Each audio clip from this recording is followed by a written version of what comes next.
Welcome to Life Unscripted. I'm Alix Kendall. Do you ever wish that you had a button that you could turn off when anxiety flips on? It's possible to control those negative thoughts in the moment and tell your brain, the control center, divert, move on. You are not taking up real estate in my cerebellum. My psyche is not for sale. Today, we learn how to flex our cerebral muscles so our gray matter is, less gray.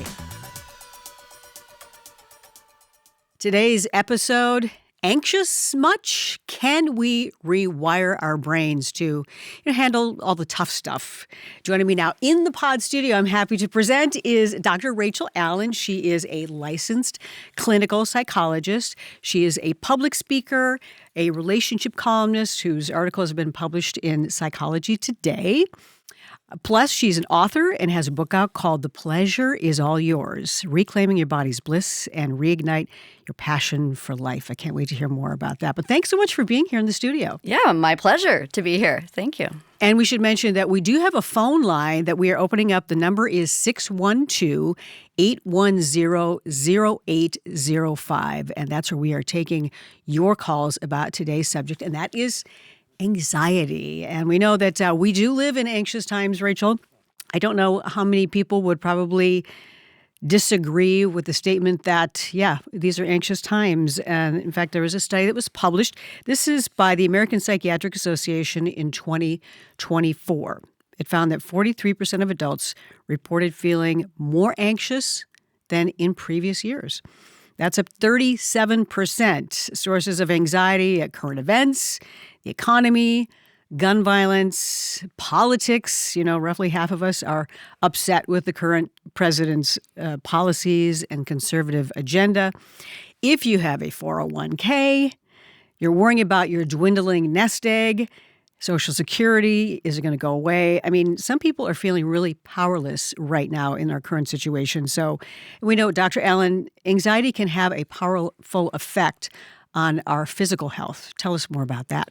It's so true. It really impacts more than just our thoughts, but it also impacts our body, our nervous system. There can be really short-term effects, and then there can be long-term health effects. And so the short-term effects, I think we're all familiar with because everybody's had stress. It can be knots in our stomach, our digestion. It can be our heart rate and breathing, our muscle tension, or we're sweating a lot, maybe pacing, fidgety, so not comfortable at all.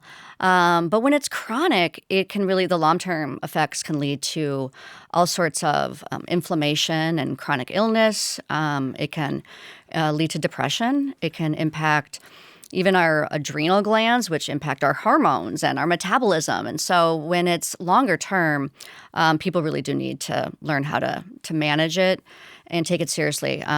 People can have higher blood pressure, increase in strokes. I mean, stress really, there's nothing that it doesn't touch when it isn't managed, if it isn't handled in the long term. And there are different kinds of anxiety. What would you say is the most serious? And when it comes to, like, for instance, social anxiety, let's start there. There seems like there are many more disorders regarding social anxiety since the pandemic. Right. Yeah. I think we've always had social anxiety, but more people struggle with it because we really got accustomed to being in our own little bubble during the pandemic, for better or for worse. We had to adapt, but then have we really shifted back? And some people better than others have really bounced back to social spaces that are meaningful. But I think for people who are already more predisposed to having some social anxiety, the pandemic, and that really gave them permission to perhaps not go back out and push themselves to be back connected with people. And they may be more avoiding.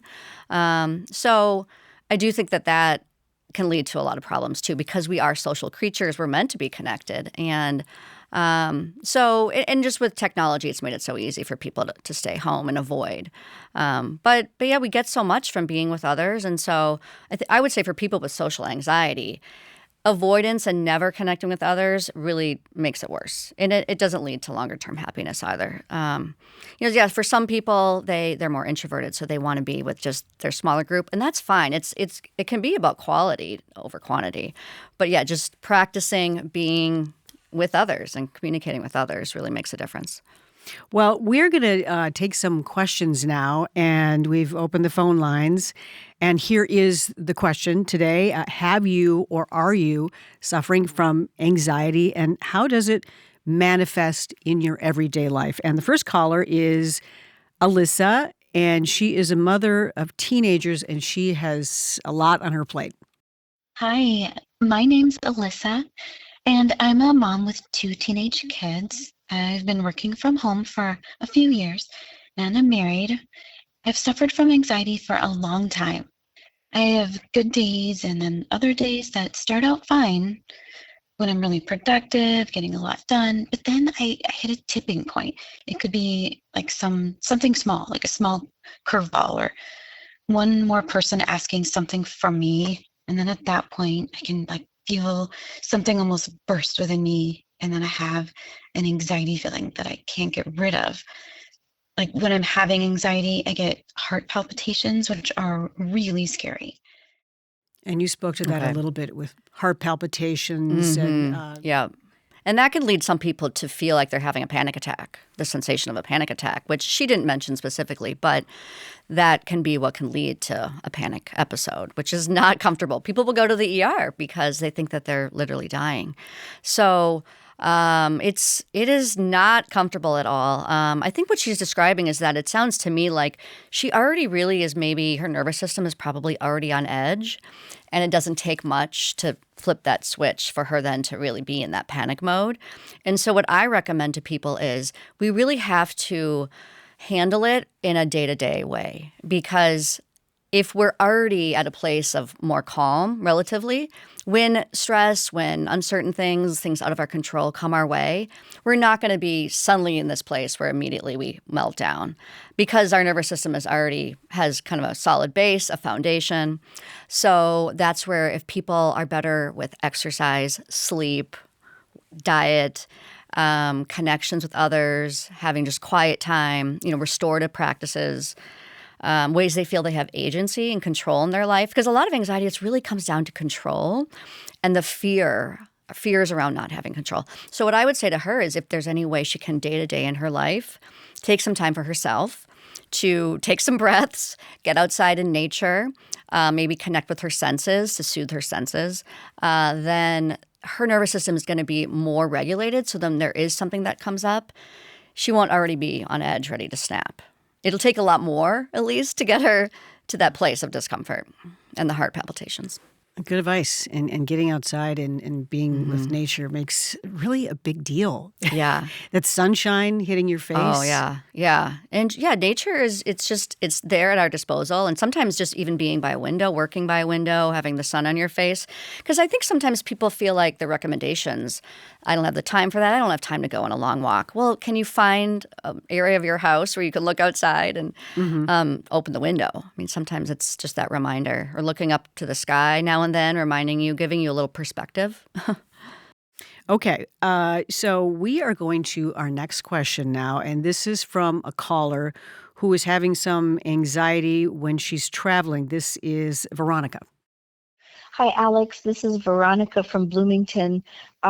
I have a lot of anxiety around flying, and I do it because I want to go places, but it's very challenging. I find myself, as I'm making plans to go somewhere, and then I book the ticket, and as soon as I do, I start worrying about all kinds of things that could go wrong. I think a lot of people could relate to that. Yeah. Well, touching upon the last thing she said, where her mind goes to all the things that could go wrong, I like to remind my clients that our mental thoughts are so powerful. For really good or evil, we can convince ourselves of a lot. So anticipation mind, I have my clients label, okay, that's anticipation mind. And it's usually so much worse than actually when you're in the situation. So trying to practice thought stopping, catching yourself when you're ruminating and spinning, and reorienting to the here and now, things that you do have control over. So that How do would you be do one thing. that? How do you It is a make practice. your brain? How Yeah. do you do that? I think there's everything from behavioral strategies. Like a lot of women will have a hairband around their wrist, and when they notice that they're overthinking about something and in an anxious way, they might snap it. You don't want to hurt yourself, but something like that to also tell the body and the mind, okay, we need to pause here. This isn't helpful. Also, like we were talking about engaging the body, it's really about coming out of the time-traveling mind. Anxiety is so much about the mind time-traveling to the past or the future.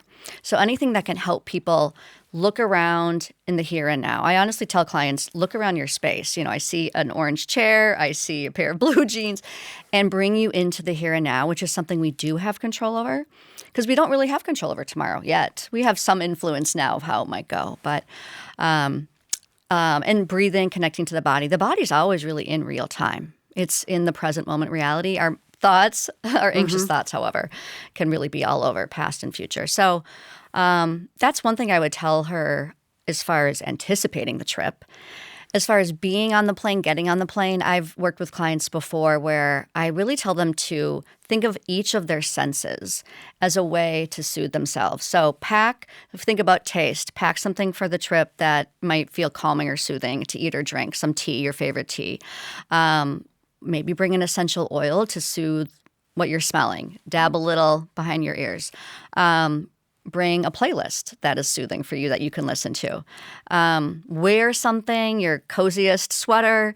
It's really like we want to nurture our whole nervous system via the senses so that the experience feels like something we have control over and something that can be as soothing as possible. Because let's face it, we are up in the sky. It is kind of a crazy concept. We are up, in the middle of nowhere up there.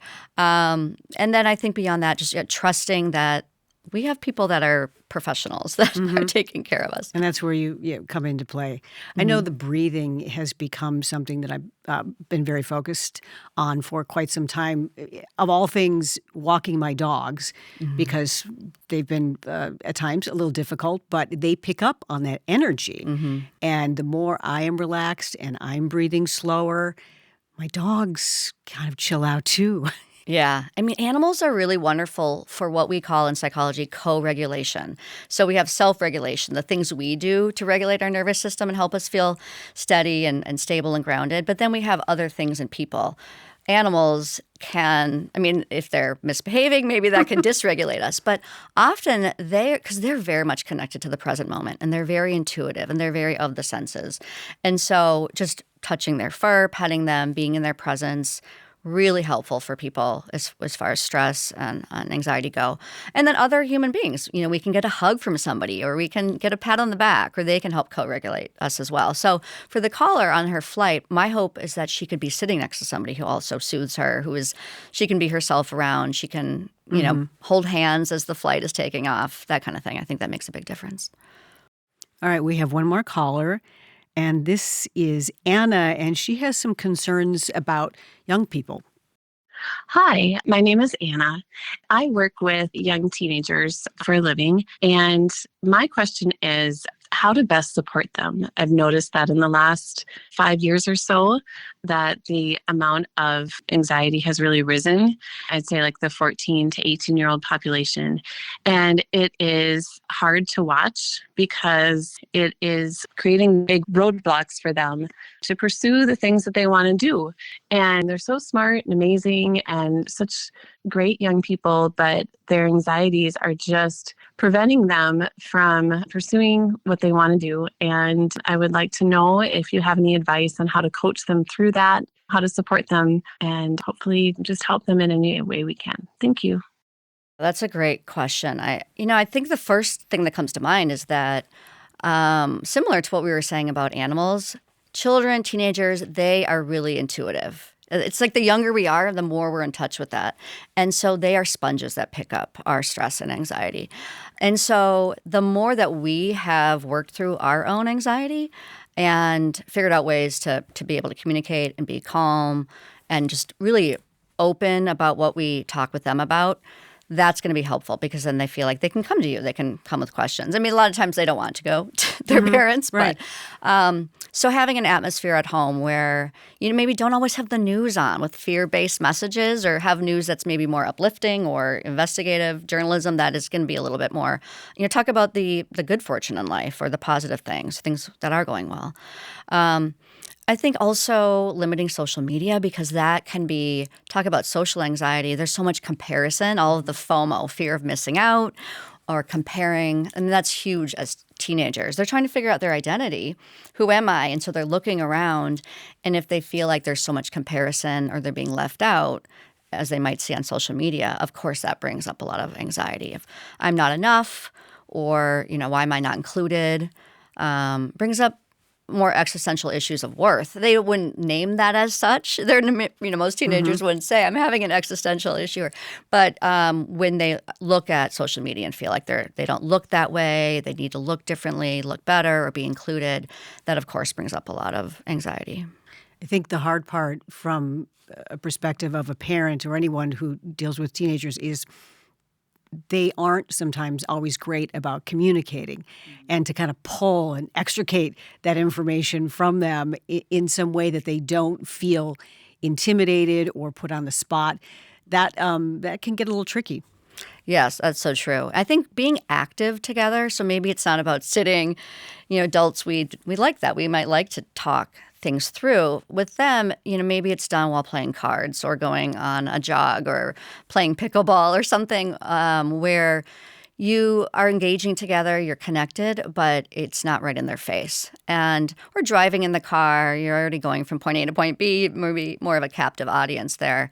And I think also just sharing your own experience of how you might have gotten through something that felt anxious, or when you're struggling because things feel out of control. And kids model. They're watching us. So they model how we are coping with our anxiety. And I think also not pretending that it doesn't exist. Just naming it is so important. We don't want to encourage them to overly compartmentalize and repress and suppress. Just naming it, saying, hey, this happens to everybody. This is completely normal. Normalizing the situation that everybody at some point has times of anxiety. Some people more long-term, some people more situational. I know when I got some very good advice when my daughter was a teenager, or even younger than that, to get that kind of conversation where you're really trying to get them to open up. I would talk to her in the car, where that is where I felt like I got so much of the information. Where you're not sitting across from each other at a restaurant or at your home, in talking to your kid and somehow making them feel uncomfortable. As you said, doing something and then maybe having that conversation where you're not face to face, and that tends to open things up. Yeah, it takes the pressure off. It's like I mainly work with adults, but I also work with some teenagers. And when we do walking sessions and we're next to each other, so we're not necessarily staring at each other. We'll have occasional eye contact, but we're in a flow. We're moving our bodies. We're next to one another, and I do feel like people open up more. Just as the body flows, conversation flows. So I do think that's a good tactic for teenagers especially. Is there any kind of food out there that we should avoid if we're feeling anxious? I know some of us, I'm guilty. I'm kind of a sugar addict. I've cut back, but we have that in common. Yeah. I've got to believe that your diet also can probably have an effect on your anxiety, that maybe you should have less of something or eat more of something when you're going through an anxious time. Absolutely, because there's the chemical properties in food are part of what draw us to it, to soothe us, but also it can be problematic for our brain chemistry and then our body.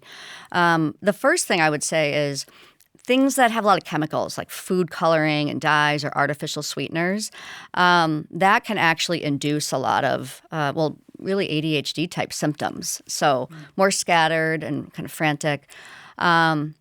A lot of times with things like sugar, you might get sort of that initial boost, something like chocolate, for example. It has both chemical properties that can help us with serotonin, feeling sort of calm and relaxed, but also the caffeine in it gives a little boost of dopamine, so it packs a punch. Like we feel both sort of excited, but also calm and safe. But then the problem is it wears off. We get the crash. maybe we get a stomach ache. And obviously, if we over rely on it, we gain weight, or we're not getting other nutrition. So what I would suggest is don't say sugar is completely bad, and just find some moderation. But absolutely different, leafy greens or things that foods that just have a lot of nutrients. They do soothe the body. They stabilize all aspects of the body and digestion. Foods that you want to have a variety of food groups. You want to have really things with bright, different colors. What can also be helpful are some supplements like vitamin D, D3, vitamin B, omega-3. Those can be things that can be really helpful. And there's more conversations now. I'm not a nutritionist, but there's more conversations now around minerals, whether it be magnesium can really be soothing and help with muscles or the tension in our muscles. So a lot of people take magnesium before they go to sleep to help. As do I. I take a big pill of magnesium. Yes. And CBD is in moderation. That's shown to really help with the nervous system. People will take that before sleep because a lot of people with anxiety, it impacts sleep. Insomnia is a real problem. So some of those supplements are good to take, and also melatonin if you struggle with sleep. Because, that's when people's minds can just spin. During the day, they might busy themselves. But when they lay down to go to sleep, the anxious mind, the to-do list, or, oh, I can't believe I said that earlier today. So some of those supplements and different practices before bed, restorative yoga practices before bed or at any time of the day, really, can be helpful to deal with that stress in the moment. So in the beginning of this, I mentioned rewiring our brains. Is that actually something that we can do or handle anxiety better? And how much of it may be linked to our genetic heritage when it comes to anxiety? There is, we can be predisposed based on our family heritage and, of course, our environment. But yes, we can rewire the brain. It's called neuroplasticity. And the key is really bringing in new experiences, new adaptive experiences that are helpful.